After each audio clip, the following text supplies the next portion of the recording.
학원의 초등 의대반에는 선행 진도로 미적분까지 나가야 한다고 주장을 하는데 이건 말도 안 되는 분명 상술이라는 걸 아셨으면 해요. 수많은 의대생들과 명문대생들은 정말 이런 진도를 나가지 않았고요. 진짜 아이들을 선행을 준비시켜야겠다라고 계획을 하신다면 이 딱 두 가지만 준비하시면 되는데요. 안녕하세요, 드림맘입니다.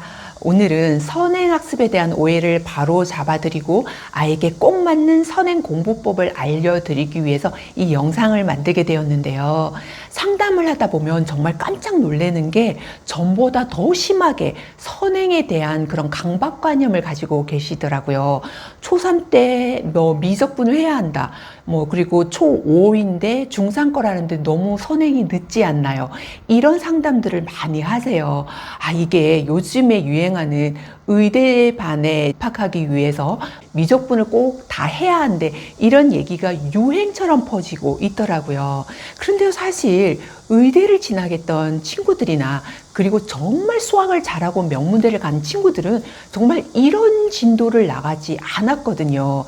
여러분들이 결국은 고등학교 때 수학 높은 점수를 받고 싶은 거고, 그리고 의대나 명문대를 가고 싶은 거잖아요. 근데 이런 식으로 선행을 나가면 아이들이 나중에 이렇게 심화 과정이나 어려운 문제 또는 이렇게 구멍이 막 생기는 문제로 인해서 절대로 상위권이 될 수가 없어요. 그래서 여러분이 아셔야 하는 건 딱 두 가지만 아시고 아이를 이렇게 케어하신다면 정말 수학을 잘하는 아이, 최상위권이 될 수 있으니 한번 잘 들어보셨으면 좋겠어요. 초등학생이 이제 선행을 한다 이럴 때 심화 과정이 잘 되지 않았다 해도 이게 중3거 한다, 미적을 했다 이러면 왠지 잘해 보이고, 정말 심화 과정이 탄탄하고 경시에서 수상하는 아이들이 이게 선행이 그 아이보다 좀 뒤처졌다고 해서 그 아이가 오히려 잘 못하는 것처럼 보이는 이런 잘못된 수학 선행법에 대해서는 절대 이게 옳은 게 아니라는 걸 우선 알아두셨으면 좋겠어요. 그리고 여러분들이 선행을 할 때 두 가지 중에 먼저 첫 번째는 내 아이가 중위권인지 상위권인지 요걸 먼저 체크해 보셔야 하는데요. 여기에 따라서 선행과 또 공부 방법이 조금 다르기 때문이에요. 중위권일 경우에는 먼저 상위권으로 치고 올라가는 게 목표인 거잖아요. 그래서 선행을 할 수 있는 만큼 찬찬히 나가지만 현행의 그 심화 과정을 또 한 번 짚고 넘어가는 게 굉장히 중요해요. 이런 과정이 탄탄히 양쪽으로 병행이 되어야 그런 아이들이 상위권을 치고 올라갈 수가 있거든요. 그래서 단순히 선행을 막 한다고 해서 이 아이가 상위권이 되는 게 아니다. 그리고 내 아이가 중위권이라면 먼저 현행에 있는 심화도 함께 다 잡고 가야만 나중에 이렇게 상위권으로 올라갈 수 있구나. 이 부분을 중요시 생각하시고 한번 진행을 해 보셨으면 좋겠고요. 두 번째로 상위권의 아이라면 이 아이는 고등학교 가서 최상위권이 되는 게 목표인 거잖아요. 그래서 선행을 나갈 수 있는 만큼 나가지만 적어도 심화 과정에 있어서는 경시를 다져보면서 경시 문제를 통해서 이 아이가 어떤 킬러 문제도 어떤 수학적인 문제, 어려운 문제가 나와도 잘 풀 수 있는 훈련을 하게 되면 이 아이는 정말 수학에 대해서만큼은 고민을 할 필요가 없는 아이가 돼요.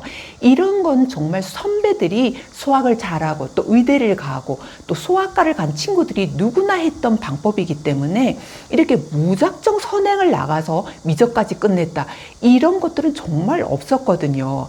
이게 다 옛날 얘기 아니냐는데 그게 아니라 최근까지도 그렇게 의대를 갔던 친구들이 그랬기 때문에 걱정은 이게 정말 학원 상술이 너무 좀 과하구나라는 생각이 들었어요. 두 번째 방법은 정말 수학 잘하는 아이들이 공통적으로 가지고 있는 공부 방법인데요. 이제 어려운 문제를 1시간 정도씩은 매일 푸는 시간을 갖는 거예요. 이거는 이제 아이에게 강박관념을 가지게 하면서 무조건 이 문제 풀어야 돼 이런 게 아니고, 아이가 1시간 정도는 안 풀렸던 문제를 가지고서 고민하고 생각해보고 이 문제가 풀리게 되면 그 쾌감 때문에 수학을 더 좋아하게 되는 경우도 있고, 수학이 어려워서 포기하려고 하는 거, 이런 것들을 많이 줄이게 되는 방법이기도 한데요. 이런 문제를 풀다가 보면 여기저기에서 이렇게 끌어다가 공식을 생각하게 되고, 또 그러고 나서 문제를 풀고 보면 문제 해결력이 훨씬 더 강해지고 또 재밌게 수학이 느껴져서 수학을 즐기는 아이가 되는 약간 그런 지름길을 밟게 되더라고요. 이걸 꼭 풀어야 돼, 1시간 안에 몇 문제를 풀어, 이런 진도에 대한 상황이 아니라 그냥 아이가 이 문제를 풀 수 있도록 시간을 두고 풀었을 때 또 즐겁게 아이가 또 뭔가 끝내고 나서 쉴 수 있게 한다거나, 또 뭔가 포상을 한다거나 맛있는 걸 줌으로써 아이에게 즐거움을 줄 수 있는 그런 습관을 들이는 건데요. 이런 방법들을 쓰게 됐다면 아이들이 분명히 수학을 잘하는데 정말 도움이 될 거거든요. 그러니 그렇게 말도 안 되는 그런 선행에 대한 그런 얘기 흔들리지 마시고요. 오늘도 여러분 자녀와 즐겁게 또 아이에 맞는 그런 로드맵을 짜셔서 오늘 했던 그 방법도 한번 적용해 보시면서 여러분의 그 자녀의 공부에 도움이 되는 그런 이제 플랜을 짜셨으면 좋겠어요. 오늘의 영상도 여러분에게 도움이 되셨기를 바라고요. 드림맘은 다음 시간에 꼭 필요한 자료로 찾아올게요. 감사합니다.